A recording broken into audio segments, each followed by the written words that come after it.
Remember this? Whitehead wins the goal! Yeah, poster goal! It's the golden goal! It's goal for Great Britain! How could you forget? And the crowd goes wild. The Paralympics were supposed to inspire a generation, and well, perhaps they did. Disabled athletes were visible, centre stage like never before. And now, unprecedented numbers of disabled people want to do sport, get fit, get involved. Question is, can they? Channel 4 News has been investigating. What we found is troubling. It boils down to three things: accessible equipment, attitudes, and cold, hard cash. Accessible gyms with state-of-the-art equipment do exist. This place in Luton opened in Paralympic month, and it's proving very popular, particularly with disabled people.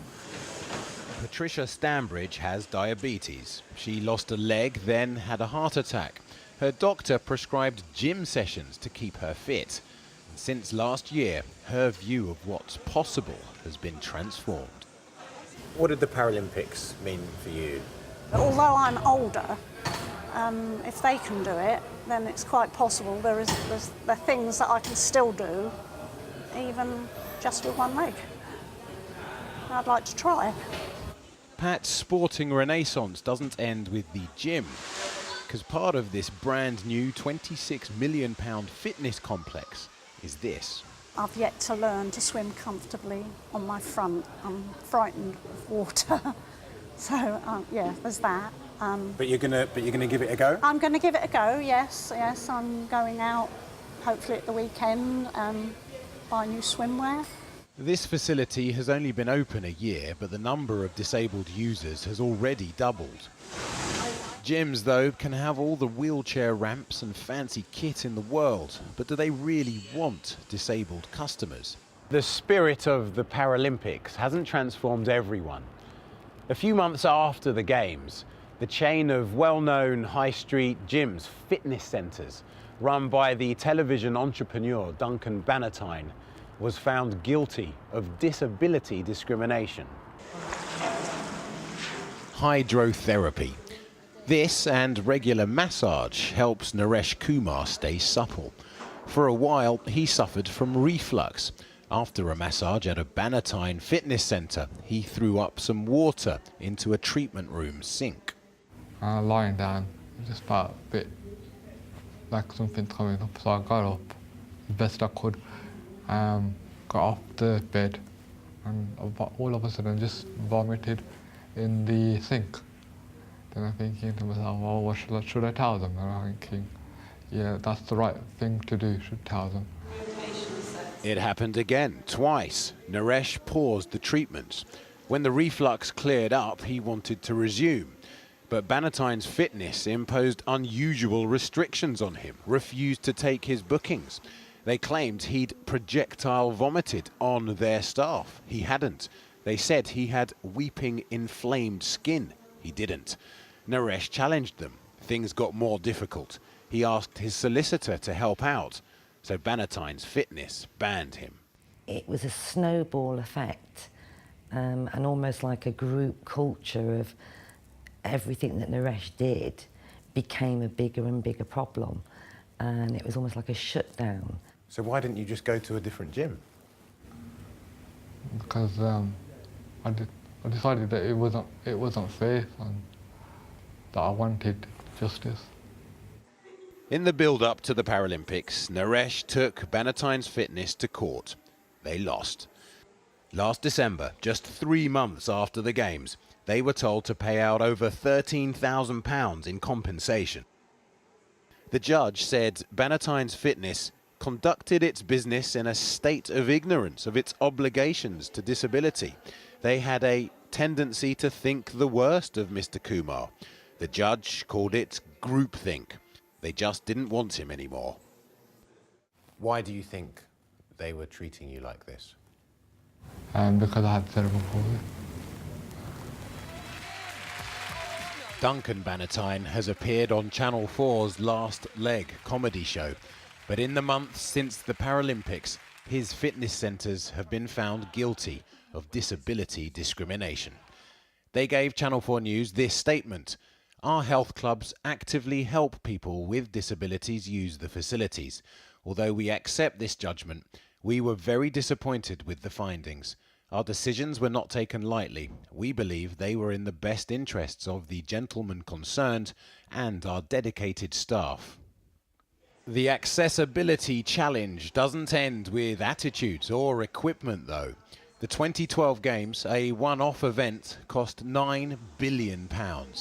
But what about funding going forwards?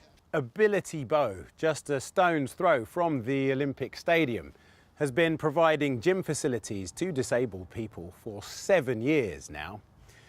But less than 12 months on from the Paralympics, it's all under threat. Ability Bow is not your everyday gym. It's a unique rehab facility for disabled people. It gets people fit and saves the state money. Maria Albert used to be a dance teacher. Then she got MS. This gym, she says, brought her back from a crushing depression. Can you quantify how important it's been? Okay, coming here is like my medicine. It's my medicine. And it's like someone's having, this place wasn't here, it would be like someone taking away my medicine. So when you walk away, you've done your workout. How's it Yes, feel? I feel good. I feel good, yeah. Chris Ayres has a recurring autoimmune disease. His Paralympics were spent temporarily paralysed in a hospital bed. Now he's back at work. It's been a phenomenal recovery. And there's no doubt in your mind this place helped you get back to work more quickly. Oh, definitely, without a doubt. I'm not sure really what I would have done if this place wasn't here. But the NHS is being restructured. Ability Bow's funding has been cut. They're £40,000 down. They've already lost staff. They even do their own cleaning. So they asked influential people for help. We got negative replies from everybody. There wasn't any funding available. We got a letter from Seb Coe giving us a signed postcard in lieu of being able to offer us any funding, with the view that we might be able to auction that and raise some money for our charity that way. How much do you think a signed postcard from Seb Coe might raise you in an auction? Well, we did put it out to auction and we got £2. £2. £2, I'm afraid to say. Sorry, Lord Coe. Lord Coe himself said the Paralympics would inspire a generation. Who would doubt that they have? But the Paralympic legacy still needs work. Kami and Zerum. Well, we're joined now by Lord Coe, who, as well as being the man who masterminded the delivery of last year's Games, is now the Prime Minister's legacy ambassador. Well, it got £2, so they've only got £39,998 to go. But it is an interesting example of something which... I seem to think, actually, I was asked for an auction item, but well, I get asked for all sorts of things. But at the same time, I mean, what it really shows is that there are whole limbs of government and the charitable sector, etc., which you're not accountable for, but which are perhaps deserting the Paralympic spirit. I mean, obviously, here is Ability Bow within a stone's throw of this place, and they're providing invaluable help to disabled people, and a big slash in their funding in the very year of the Olympics. Yeah, and these are always difficult issues because they are often local priorities and they're funding priorities, and we know where those funding priorities sometimes are. I would always make the case, of course I will always make the case, that a good sports policy, whether it's for Olympic or Paralympic sport, is actually much broader than a sporting policy. It's a health policy, it's an education policy. But in a way it actually brings communities together, and we've seen that in large parts. But you know, I can't and I won't sit here and say that you are going to change attitudes that sometimes have been ingrained for many, many years in the first 46 weeks. I do think we've covered a lot of good ground, but actually, there's plenty more to do. But do you, as Legacy Ambassador, for example, have a chance to influence funding in that way?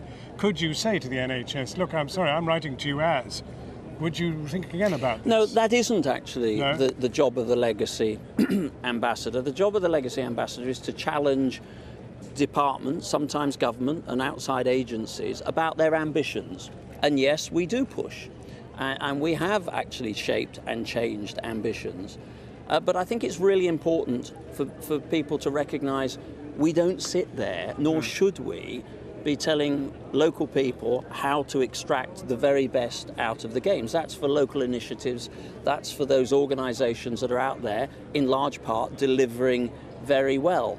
Do I wish that everybody was delivering really well, and do I wish that there were limitless funds to deliver on that? Of course I do. Right, but now let's throw it open to our guests here. Ruth Owen, you're the Chief Executive of WizKids. You know a thing or two about this field. A question to Seb Coe. Well, actually, I think the Paralympics was fantastic for the UK, but the question I have for Lord Coe is, how do we make sports more accessible for young wheelchair users in this country? Many of the young people that we support can't get access to sport. I mean, let alone getting their sporting equipment from the NHS, but actually can't get schools to let them be able to use the sporting facilities and make them accessible to them. So that's my question to you. Well, what do we do, and how are we going to make it happen? It is a big challenge, and you're quite right to point out that. And actually, the challenge, I think, will be a better challenge and an easier one since we've had the Paralympic Games. And a really good example, I was sitting at a dinner not that long ago, and shortly after the Paralympic Games, a lady came up to me and she said, I'm a governor of a school, we're creating a new school. Until the Paralympic Games came, I hadn't even thought about accessibility to gyms and swimming pools. What do I do? So I was able to put her, send her to the British Paralympic Association, who in turn, I'm sure, will have engaged with organisations like your own. But let's just see how you broke through, Freya, because you're only 17 and you're in the Team GB basketball team. Yep. Playing guard. Yeah. Now that's a great achievement. How did you do it? How did you break through? Well, luck. It's kind of a bit of luck. I had to find out on the internet to find out my sport. So definitely, if it was a bit more integrated with the NHS, like when people are newly disabled or diagnosed, if they would find out that we should be prescribing sport from the hospitals and the GPs, because if I hadn't have found it on Google, I wouldn't be here today. I wouldn't be sitting here today. So then there's the question, Zara, and you're an expert on transport. There's the question of how people access the transport to get to the sport. Do you have a question for Seb Coe? Yeah, the Paralympic Games was brilliant for increasing accessibility in London. Yeah. It not so much elsewhere in the country in terms of transport, but one of the things that's really scary now is that momentum seems to have stopped. So the new Crossrail development, 7 of the stations are not going to be wheelchair accessible. So my question is, how can we ensure that the Paralympic legacy goes to support the infrastructure to enable people to actually take part in it?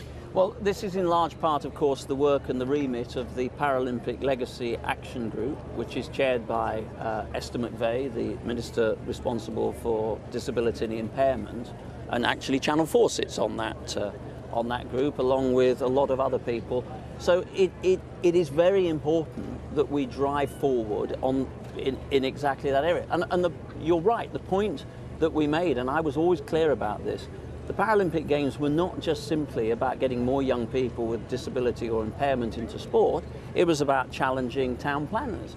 What will history say when the Crossrail is opened? Well, and when in the year of the Paralympics a decision was made not to make 7 of the stations wheelchair accessible. I mean, that's bonkers. I don't know that. I don't know whether that is the case or not. I accept, is it the case? That's what you're saying. But what I would say is that had we not had the Paralympic Games, there would never have been the impetus to make accessible so many more tube stations. £400 million has gone into accessibility across the UK, particularly those stations that were serving the Paralympic and the Olympic Games. I don't think we're going to get there in one fell swoop, but I do think that if you look at the 1,000 extra accessible hotel rooms in London from 2005 onwards, again driven by the Paralympic ambitions. If you look at the way Terminal 5 was created, there are some actually quite important things to point to. Can more be done? Of course it can. Let's move on to attitudes, because I'm wondering, do you feel differently treated by society since the Paralympic Games? I mean, you would, because you look at this thing, you've got 2 of these gold medals around your neck. But have attitudes changed? And what would you like to ask Seb Coe in the course of answering that question? I definitely think attitudes have changed. I mean, I had young children come up to me after the Paralympics, not knowing that I was a gold medalist, and saying, you must be a Paralympian because you're disabled. So, you know, I think that's fantastic. But what I really would like to see is Olympians and Paralympians making the most of this opportunity to go into schools, to go into sports groups and really inspire the next generation. And is there something or somebody that's doing that, or is it off our own backs? Because I know I've been doing a lot. I know you're doing a lot, and it's coordinated in the British Paralympic Association. I now chair the British Olympic Association, so we have programs where athletes are going into the schools, and we've even got sponsors to help us with that. And you're quite right. I mean, in the lead up to the Games, when I was accompanied by a Paralympian into a classroom of nominally able-bodied children, and suddenly it dawns on those children listening to the Paralympian that there's nobody in that room that could get within a country mile of what they're achieving, whether it's jumping over the height of the door frame in the room or doing some of the extraordinary things that you've done. That's a real eye-opener, and it's important that we go on driving that message, and the best people to deliver that are not me or him, but you. No, exactly. Let's widen this discussion about attitudes. I mean, have you felt attitudes have changed, Jackie? And had they slipped back, Jackie? I think while the Paralympics and Olympics were on, I think the attitude, everyone was very positive, very willing to help, very open to asking questions and things like that. Because I think it was in the media so much, it was constantly in your face. But as it's kind of slowed down, and when the Paralympics finished, I kind of feel like some attitudes did go back to how they were before, which is sad. But I think. How did you notice that? I'm interested. How would you quantify that in the last few months? I think, for me personally, I think it's more like transport. As an example, with buses and things like that. I think during the Paralympics, a lot of the bus drivers and people that work in train stations were very, okay, are you going the right way? Do you need help? They were helping a lot. But now I feel like there are still some people that help, but then you get a bus driver that wouldn't let you on a bus because he has 2 buggies, so you have to wait for the next one. And if you're at a bus stop that's really busy, the likelihood is you're going to wait for 4 buses before you get home. And that isn't just about the bus driver, is it? It's really about the other passengers saying, hang on, mate, let's all make a bit of room and we'll get her on. That was the point I was actually going to make. So, you know, we need to go on driving this. This is important. And, you know, I don't want to be overly upbeat about it, nor do I want to be pessimistic, because I do think I think the Paralympics did massively change public perceptions about disability in the workplace. I mean, workplace. I want to get Paige in on that. You got a question on workplace, haven't you? Yeah, I've been really lucky. I got a work placement at the Telegraph through WizKids. And I found that since the Paralympics, definitely attitudes in the workplace have changed for disabled people. I found myself on the same level as everyone else, which before I hadn't had. I'd got a lot of discrimination in the workplace. But I'm a bit worried that other children or other people aren't going to get this opportunity. I was very lucky to be in contact with WizKids. If people aren't in contact with WizKids, is there going to be something in place to help people get these opportunities? Because they really open up so many doors. But I want to offer everyone a challenge now. You can all ask him to achieve one thing. Don't speak forever. Just one thing whilst he's the ambassador, right up till Rio. What do you want to see him do that isn't being done now that would make a difference to you individually? Zara? I think I'd like you to get people to see disabled people as more than Paralympians, because at the moment the wave of this is that we are just successful if we're a Paralympian, and there are lots of disabled people that will never be Paralympians. So how you can draw that into your legacy? I'll let you answer in a minute, but let's store those up. Not treating Paralympians only, but treating everybody and learning something from that. Kind of young people, and kind of going off of what Zara said, it's not only about sports, because arts is my field, and I feel like if we had more people, more role models out there that were disabled, that would be a positive thing as well. Ruth? Well, I would actually say outside of, getting the right mobility equipment for the young person, it's actually employment, having the opportunity to have work placements or employment, because I think transportation is a big part of that. Unless you can be independent and drive, you rely on public transport, and it's so inaccessible in parts. It's gone a long way, but it needs to get better. From a sporting background, it's kind of what I know, but in gyms, like I've heard people say, we can only use half the equipment, yet we've got to pay full membership. We can only use the swimming pool, so why do we have to pay full membership? So things like that, getting more accessible equipment in every gym, not just the big ones on telly. Natasha? I would say, again, from a sporting background, to enable sporting children in schools to have the accessibility to play sports. Great. And Paige? From hoping to go into a media sort of background, having more disabled people in the media as role models to young children who are coming up. And well, that's a fascinating round robin, because none of them are immediately on your patch, but all of them you have influence on. But they all seem to coalesce around public attitude, don't they? And I think this is the broader message. One of the things I was most proud about during the 7 years of delivery was that I chaired an organisation that looked like the world I lived in. I had people from every ethnic grouping, from every sexual orientation. I had disability and impairment, and we were a better organisation for it, and the whole of my team and our leadership believed in it. And I'm sorry to have to say this, I think that comes from the top. So if you're a chief executive watching out there, or you're a government department, or you are running a big organisation, we were often monitored by organisations that didn't reach the targets that they were asking us to reach. Yeah.